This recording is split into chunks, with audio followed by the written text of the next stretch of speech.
बहुत समय पहले की बात है। एक छोटे से गांव के किनारे एक टूटी फूटी झोपड़ी में एक बूढ़ी औरत अपने बेटे चमटू के साथ रहती थी। उनका जीवन बहुत ही कठिनाई में गुजर रहा था। चमटू बेरोजगार था, दिन भर खाली बैठा रहता और उसकी मां बहुत चिंतित रहा करती।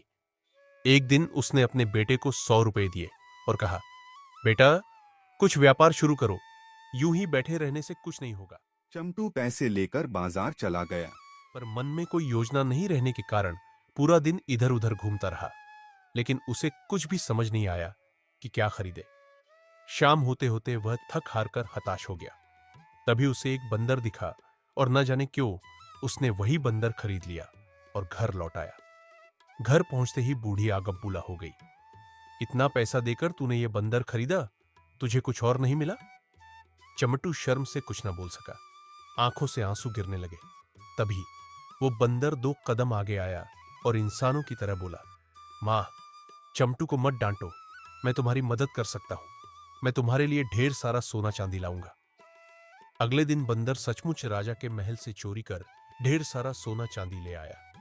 बूढ़ी ये देखकर हैरान रह गई और बंदर को गले लगा लिया।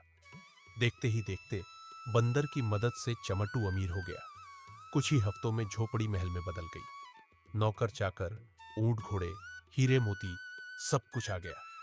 चमटू अब गांव का सबसे अमीर इंसान बन गया और उसकी मां सबकी मां साहिबा। एक दिन बंदर ने मां से कहा, अब समय आ गया है कि चमटू की शादी हो। मैं एक अच्छी लड़की ढूंढने निकल रहा हूं, मेरे लिए जल्दी खाना बना देना। बंदर सीधा राजा के दरबार में गया। वहां उसने अपनी बातें, किस्से और चालों से सभी को इतना प्रभावित किया कि खुद राजा ने अपनी बेटी की शादी चमटू से तय कर दी। भव्य विवाह हुआ। चारों तरफ शहनाइयां, रंग बिरंगे कपड़े, ढोल नगाड़े और मिठाइयों की बारिश। शादी के बाद चमटू अपनी पत्नी में खो गया। मां बहू के साथ व्यस्त हो गई। पर बंदर, जो सबका रक्षक था, अब अकेला रह गया। वो घंटों घर के कोने में बैठा रहता, पर किसी को परवाह न थी। धीरे धीरे उसका दिल टूटने लगा। एक दिन बंदर ने मां से उदास होकर कहा, मां, अगर मैं मर जाऊं तो मुझे चंदन की लकड़ियों से जलाना, बस इतना ख्याल रखना। अगले दिन वह एक कोने में चुपचाप लेट गया। सांसें रोक ली, आंखें बंद कर ली। मां ने देखा तो घबरा गई। चमटू से कहा, तेरा बंदर मर गया, बदबू आ रही है, इसे खेत में फेंका। चमट्टू ने उसके पैर में रस्सी बांधी और उसे खेत में ले जाकर फेंक दिया, जैसे कोई कचरा हो।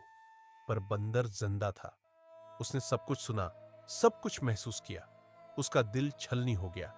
जिस परिवार के लिए उसने दौलत, शादी, खुशियां सब दी, वही उसे फेंक आए। कुछ रातों बाद जब पूरा घर सो रहा था, बंदर चुपचाप लौटा, हाथ में आग का मशाल लिए।